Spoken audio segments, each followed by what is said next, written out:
Ons almal ken die baie bekende gedeelte in die Bybel in Matteus 5, waar daar vir jou gesê word en vir my gesê word, julle is die sout vir die aarde en die lig vir die wêreld.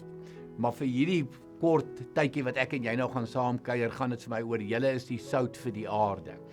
Want ek lees iets wat Richard Halverson vir ons skryf. Hy sê, Christene is so sout vir die aarde, het Jesus vir ons gesê.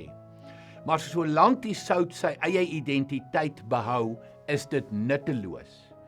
Mense, jy gaan nie sout vat en sout net so eet nie, want dit is aklig sleg. Geen mens doen dit nie. Hy gaan verder.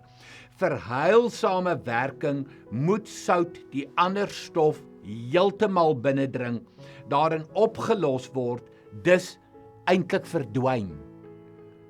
Dink bietjie aan sout, as jy dit in pap inmeng. Sien jy die sout? Nee, jy sien nie die sout nie. As jy dit by groente gooi, as jy dit by vleis gooi, nee, jy sien nie regtig die sout nie. Maar al wat jy weet, die vleis is lekkerder, die pap is lekkerder, die groente is lekkerder. So sout moet so inblend, dit moet so deel word van iets anders. Dit raak eintlik onsigbaar, maar dit maak 'n baie groot verandering. En dis die uitdaging vir my en vir jou, om sout in hierdie wêreld te wees. Hy skryf verder, hy sê, sout vir die aarde Christene werk die beste as hulle so te sê onsigbaar is. Dit beteken nie ons moet wegraak of afwesig wees nie. Dit sê ons moet so deel wees van die wêreld, dat ons die wêreld beïnvloed.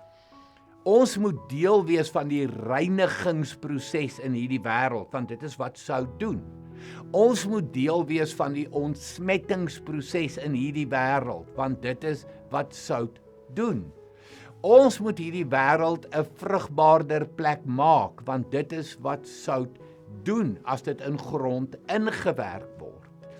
So uiteindelik gaan dit nie vir my en vir jou om sigbaar te wees en in die kollig te wees en die limelight te kry nie. Dit gaan daaroor om so deel te wees in hierdie wêreld.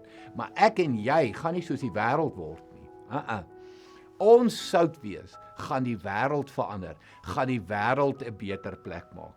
So dalk verstaan jy die hele gedagte van, jy is die sout vir hierdie aarde. Dalk verstaan jy dit vandag so klein bietjie beter en ook sommer die verantwoordelikheid en die uitdaging daarin verbonde.